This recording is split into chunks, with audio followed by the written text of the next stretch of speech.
We were talking about the Standard Oil anniversary show in 1957, which you produced and directed, and you told us all about the guest stars.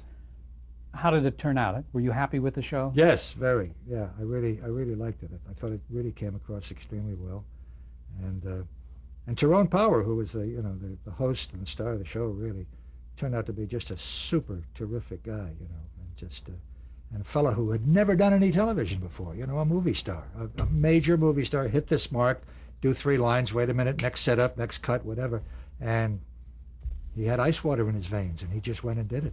I don't know if he was terribly happy with the whole experience, because I don't recall him doing too many other things after that, but it came out well, and they liked it a lot. And of course you had Jane Powell and Donald O'Connor. Yeah. And I like Donald. Donald's. I ran into Janie at the airport a couple of weeks ago, and she looks the same. She's married to Dickie Moore, the child actor. Remember him? Yeah. Nice girl. And you had Jimmy Durante on the show as well. Nice man. Oh, and Burt Law. I had a sketch with Burt Law, and here's this guy who's a major star on Broadway, a major movie star with as the Lion and everything, and he calls up the night before we're to tape the show. Forget. Put the show on the air live. And color. In color. First time NBC had put on a major show in color. And he calls me up and he says, listen, he says, I've decided that I don't feel comfortable and I don't want to do the show, and you'll just have to get somebody else to do this. And he was just a little snarker to the whole thing, and he was slurring his words.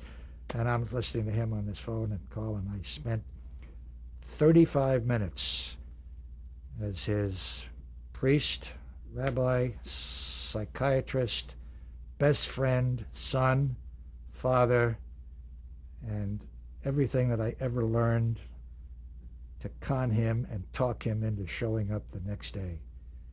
And he did, and he didn't remember anything from the night before. I never, ever took another call from an actor again the night before a show. Never. That's it. Burt Law was my one experience.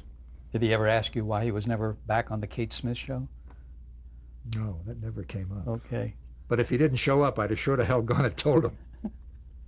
In 1960, you directed 2 NBC specials with Jack Parr. How did you get that job?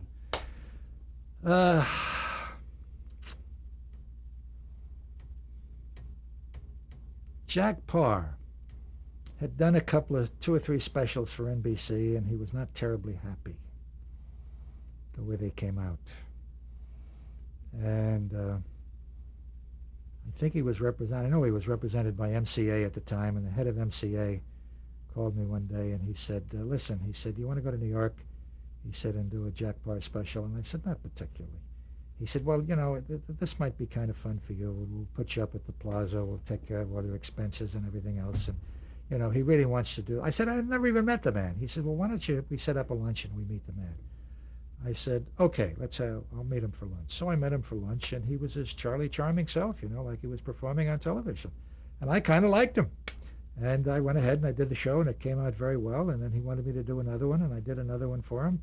And I became a Jack Parr fan. I think I did 2 shows with him, and we had a lot of fun, and he was a nice guy. And I bumped into him in England one day and waved and said hello, and that was it. I don't think I've seen much of him since then. Did he get very involved in what you were doing? No, for those shows? No. Actually, he just. I think I kind of intimidated him a little bit, because I said, "This is what we're going to do," and I guess my reputation preceded me, and he didn't feel like. And I didn't handle him much. I just sort of moved him around a little. He was fragile, but he was a nice guy, and he was very good. And as a matter of fact, we had his daughter Randy on the show. She was very nervous.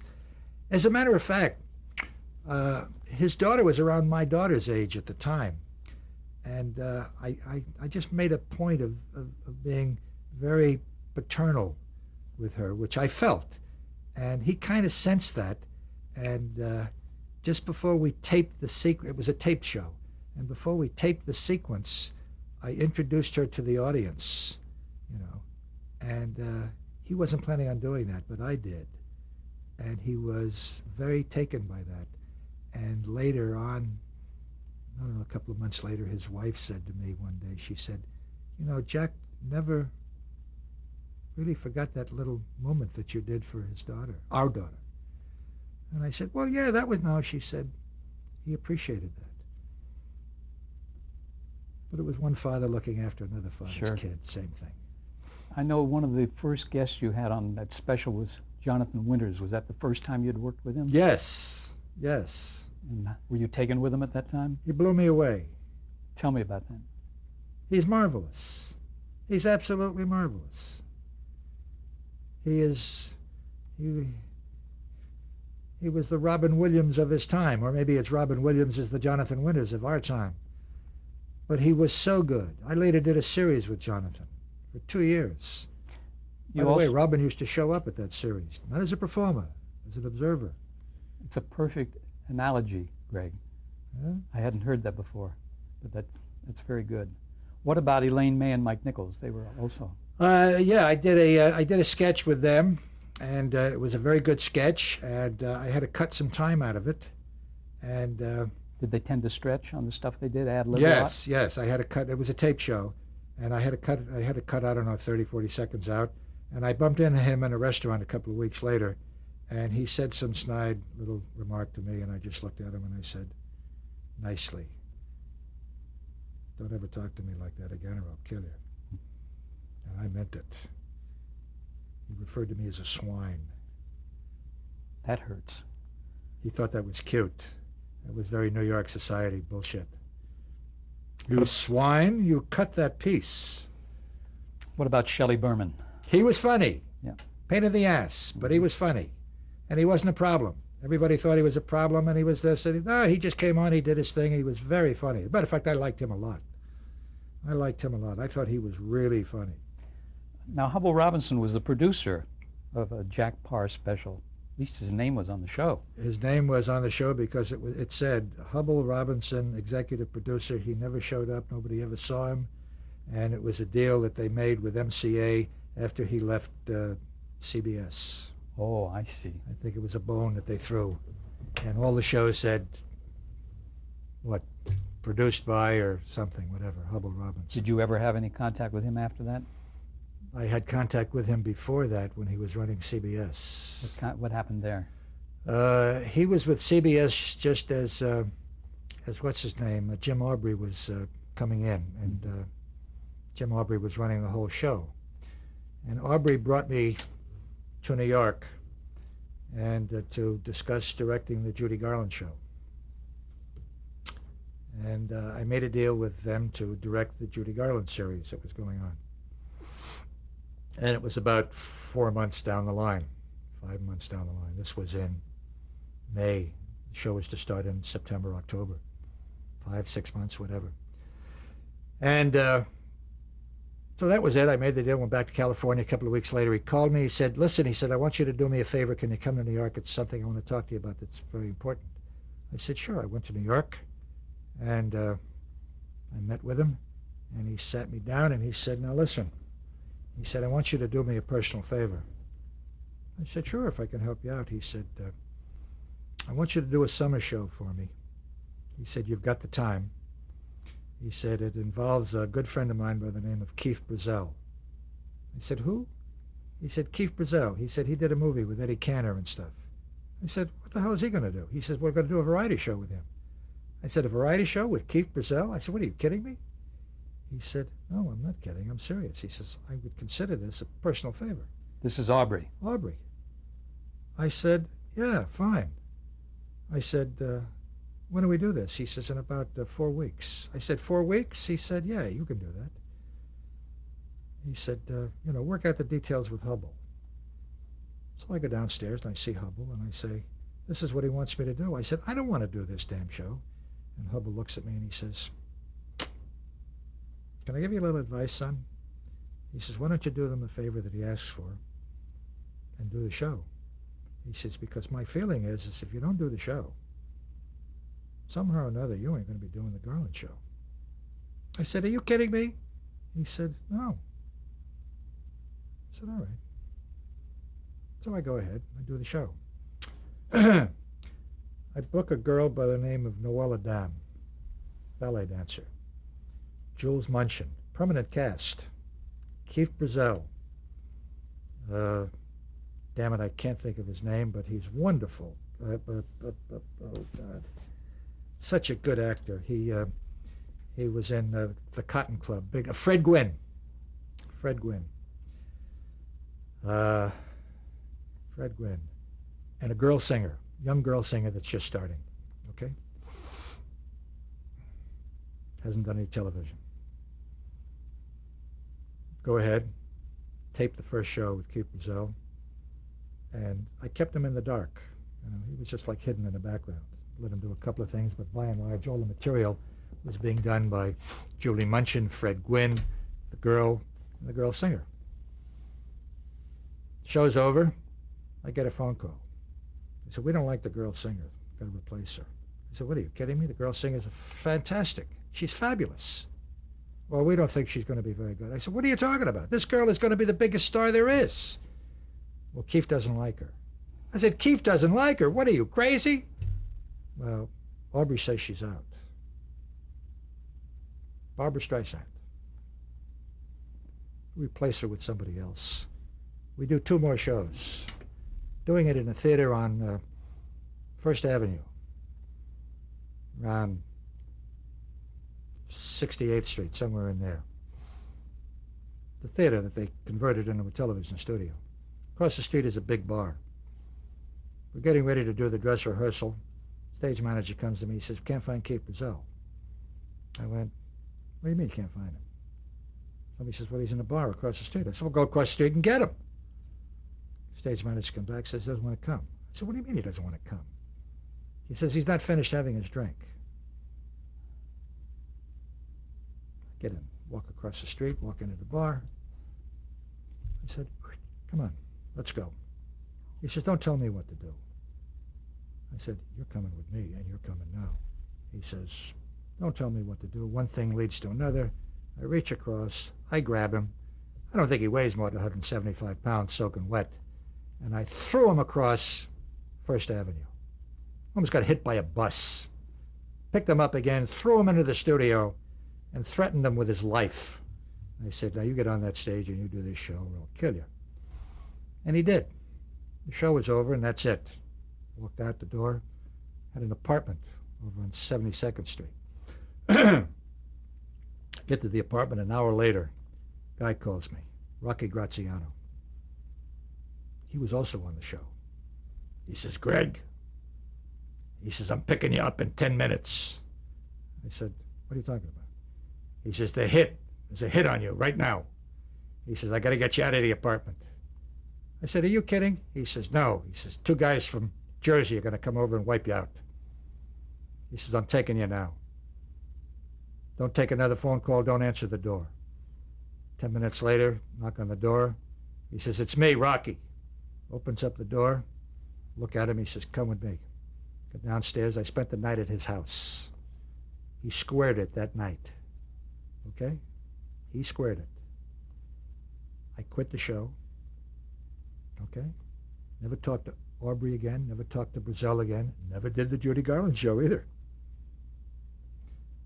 And Rocky Graziano became one of my closest friends in the whole world.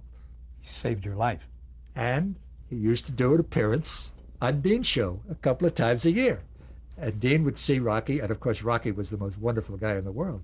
And Dean would look at me and he'd go, you're still paying off this bum for saving your life? I said, yep. He says, come on in, Rocky. Should have had him wiped out. True story. Scary story. Had you met with Judy Garland at all?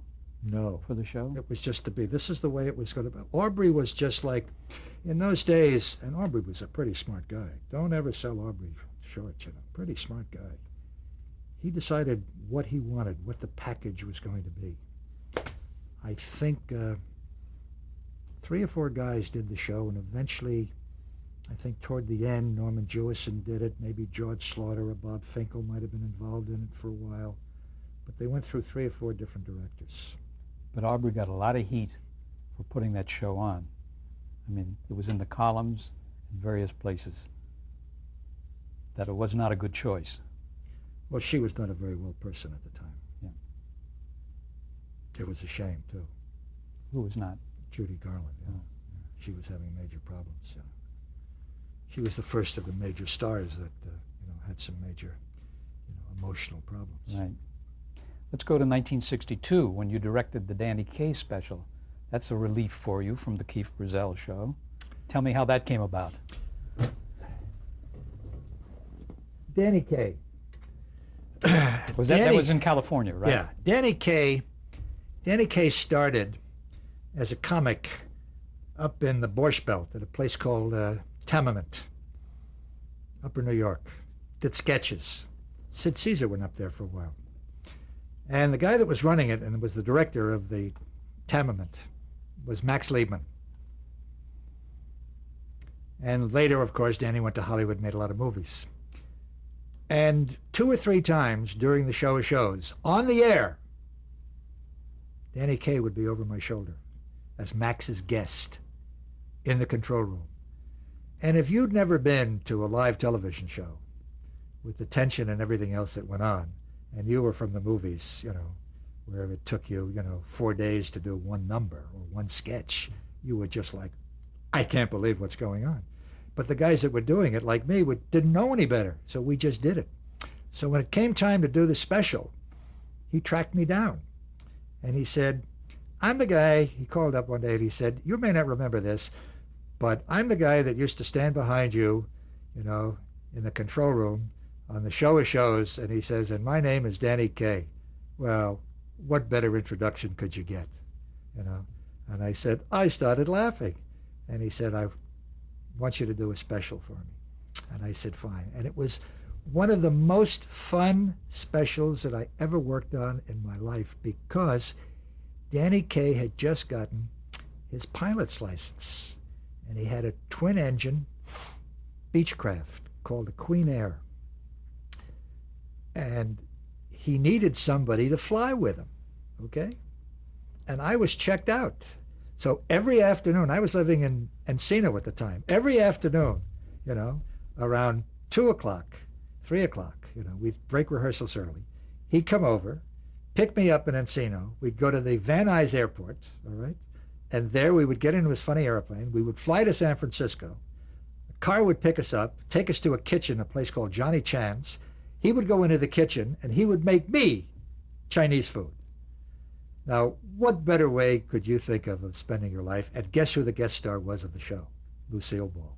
Fantastic. So the two of them did this show, and it was absolutely hilarious. Truly, there's a sketch in there where the two of them go to a Chinese restaurant, which is one of the funniest sketches I'd ever worked on in my life. Tell me about it.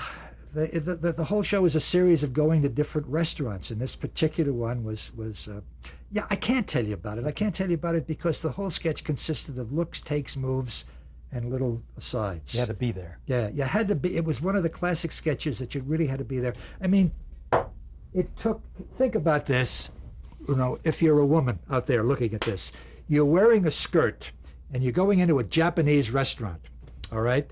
And now you've got to take your shoes off and you've got to arrange your knees and your dress in such a way that you don't show your underwear or your slip or something. And this is Lucy getting ready to sit down to have Japanese dinner with Danny Kaye. And that took like 5 minutes. I mean, it was like the classic days of Gleason and Carney, where Gleason looks at Carney and he says, Norton, take a letter. And Norton goes, okay. And he does this for 5 minutes, and he takes out the pen and he works with the pen for 3 or 4 minutes, and he does all sorts of bits and pieces before he writes one thing. And you're looking at, Gleason's face, who's getting enraged, and it's hysterical. But explaining it and seeing the performer doing it are two different things. And the two of them loved it. But we did something very unusual. Lucy loved to rehearse. Danny loved to rehearse. I didn't like to rehearse over and over and over and over again. And one of the guys that taught me this, was Mickey Rooney. How so? He was once a guest on a show with Milton. Mickey Rooney was one of the best performers I ever worked with. I only worked with him 3 or 4 times. Mickey Rooney, the first time out on the sketch in the rehearsal hall, total recall, had it cold, was hilarious. The second and third time out, he was very funny. By the time we got to the air, it was stale. So I tried to set it up in such a way that we did it a couple of times, took a couple of days off, worked on something else. Danny and I would fly away, and Lucy kept saying, "You guys are going for Chinese food again? What are you, crazy? I mean, I'm doing the show with you?" And I kept saying, "It's going to work, it's going to work." And it did, and it was very successful. So they didn't get their rehearsals. Not the way they wanted their rehearsal. I mean, they wanted to do the same sketch 15 times a day. It would drive me nuts. Did they have a chemistry with each other? Yes, right away. But then again, Lucy had a chemistry with anyone. Really? Yeah, she was that kind of a woman. She was a spectacular woman. I had the opportunity to work with her, with Dean, on 4 or 5 times, and also with Milton. She was great. Total professional. Oh yeah, oh yeah, absolutely. And Danny Kaye, was he difficult to get along with? Not for me, no. We had the airplane in common. Yeah. You know, and he was all right. He was a good guy, and he knew me. You know, he knew what I was capable of doing on a big show live, and now doing it, you know, tape and having the, you know, the extra added, you know, insurance of being able to edit and cut and fix and trim and put different pieces together. Did he get involved in the writing? No. It was written by Jess Oppenheimer and Herbie Baker. Two of the top guys. Yeah, as a matter of fact, I didn't produce that show. I directed that show. Jess was the producer. And that's one of the reasons that Lucy was a guest. She trusted Jess, because he was the head writer and the creator of the Lucy Show. Yeah. I was with her for years. He was a wonderful guy. Yeah. You had a guy by the name of Tony Sharmely as choreographer. Yeah, he's a cute guy. He worked with Dinah for many years. I like Tony. Cute guy. He did a couple of numbers on the show. They were kind of fun. In 1964 and 65, you produced 3 specials with your good friend Jonathan Winters. Yeah. How was that shot? I mean, how did you do that? We shot that stuff all on location. Every bit of it was shot on location. That had to be like one of the first comedy shows. We went to Disneyland. We went all over. We went to SeaWorld. I don't know where we went. We were all over the map. And we had a great time. I really liked working with Jonathan. He was fun. He was terrific. And a serious actor. He got involved in the part. He was a serious actor. Was there a lot of ad-libbing on that? I mean, would he take Aside off? from the sketches, 90% of the show was ad-libbed. Was it? Yeah, absolutely. I mean, we just put Jonathan in different positions, and he was just, I mean, he still does it. I ran into him in Santa Barbara in a drugstore about, I don't know, a year ago, and I said, "Hello, Jonathan." And 45 minutes later, I was falling apart. And he had an audience of 25 people there. Weren't the logistics of shooting on location difficult? No, they were okay. It worked out okay. It was fun. I enjoyed it. Had the cameras by that point become a little more... Yeah, they were easier to Easier? work with, but I mean, you got to remember, my background is live television. Everything else after live television was Kinderspiel. Yeah. Understand? I mean, it was easy. Once you did live television, everything else was easy. Nothing, that didn't mean anything. You know. So Like this kid sitting behind the camera here. He's sitting, looking nice, cute. He's sitting there resting. Everything is nice. He knows it's all going to be edited. If he doesn't like one shot, he can take another one. how did the guests respond to Jonathan Winters? Like you had people like, well, you had Mickey Rooney. You had Steve that's Allen, right, Mickey. yeah, Right. and Connie Francis, and Ann Mira and Jerry Stiller. Uh-huh. Did they all work with Winters well? I mean, Very. Boy, you did your homework, kid. I'm not looking for gossip. I'm just... No, you really did. I forgot about some of those people. Yeah. Absolutely. No, they were very good. They were wonderful. Mickey particularly. I like Mickey. I like Mickey. You know, I like Mickey. You can't find me to say one bad thing about Mickey. I actually saw him on Broadway do, what was it, Sugar Babies or something. Yeah. He knocked me out. He's a great performer. And not a good actor. A great Wonderful actor. actor. Yeah. Yep. Didn't he do a TV special? I mean, a dramatic show at one point? You know, called Eddie. Yes. I think he won an award for that. Yeah. He was terrific. Should have in won that. an award for every other thing he ever did. Yeah. Well, you're the specialist in variety. Let's talk about variety shows. I mean, what were the challenges then? Did you experience any problems lining up guests or? No, never had a Yeah. problem with guests. Never. But always looked for someone who was capable of doing a sketch. Being able to do a sketch was the key. You know, work in a sketch as a straight man, as a helper, as a comedian, or somebody to work with Jack Benny or George Burns or Dean or Jonathan. Mickey was wonderful with Jonathan. He gave him, once again, space, you know. So a lot of it was casting, who you were. Casting is the key. Casting is the key to all the motion pictures that you look at today. You know, that they're really, really successful. The Jack Nicholson character in that movie that he just made. The Kelsey, not Kelsey. As good as it Grammer, gets? yeah, as good as it gets. The guy that plays the gay fella in the movie. You know, he was wonderful in the movie. Greg Kinnear. Yeah, just marvelous, you know. Did you have much time to prepare those Jonathan Winters specials? Did they give you more than the allotted 3 or 4 days that you had on your other shows? That's it. Bingo. Let's go. Next. That's it. It's amazing in terms of what they do today. And Well, the they time do that it just take. as well. Today they just take a little more time and they're more, the problem. It's not a problem. It's not a problem. Please don't misunderstand me. It's not a problem. A guy called me about a week ago and he's doing an interview show on Dean, a special. And he said, I'm the producer. I talked to him for about 20 minutes about something on the phone. And I made some suggestions of some things and tapes that he could get. And then about 4 or 5 days later, I find out that he's not the producer. There's another producer. Then there's an executive producer. Then there's a co-producer. And then there's a working producer and a line producer. And then there's a guy who's the overall producer. And then there's a writer-producer. And I'm not kidding when I tell you this. And I couldn't figure out who it was I had to talk to. And I couldn't figure out, that's why I can't work today. How many people do I have to listen to? I never had to listen to anybody. There was a producer. Sometimes it was me. Most often it was me. And there was a director. The other night I counted 11 producers on a half-hour comedy show. Well, then you know that I'm not ad-libbing this. I'm telling you the truth. That's exactly what it is. Everybody wants to see their name up there. And I think that's fine. But what the heck is it that they do? Well, let's go back to the variety show. What do you think are the important ingredients for a successful variety special? You got to have a guy that stands up and says, "Good evening, ladies and gentlemen, and welcome to the show."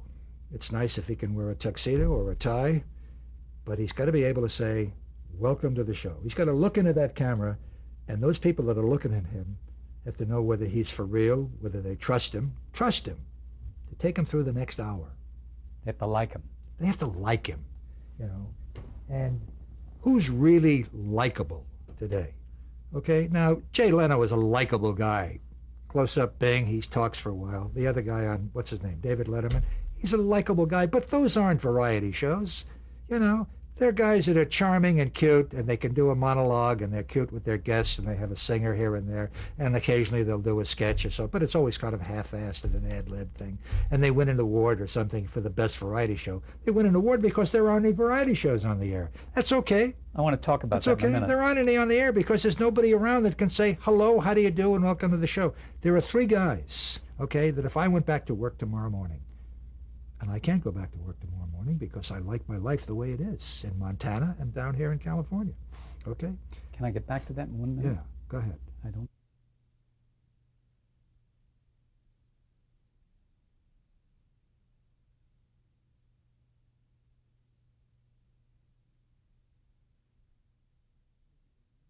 Jonathan, he gave him, once again, space, you know.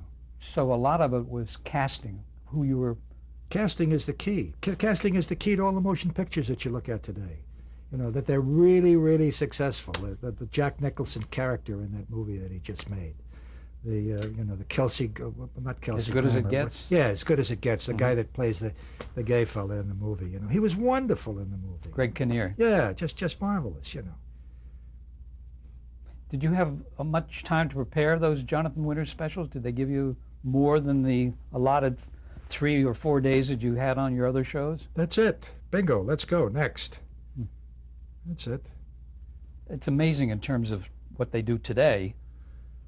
And Well, the they time do that it just take. as well. Today they just take a little more time and they're more, the problem. It's not a problem. It's not a problem. Please don't misunderstand me. It's not a problem. A guy called me about a week ago and he's doing an interview show on Dean, a special.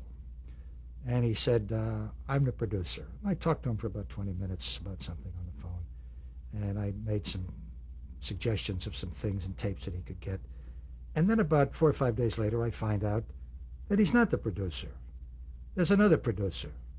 Then there's an executive producer. Then there's a co-producer. And then there's a working producer and a line producer.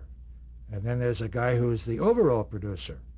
And then there's a writer-producer. And I'm not kidding when I tell you this. And I couldn't figure out who it was I had to talk to. And I couldn't figure out, that's why I can't work today. How many people do I have to listen to? I never had to listen to anybody. There was a producer. Sometimes it was me. Most often it was me. And there was a director.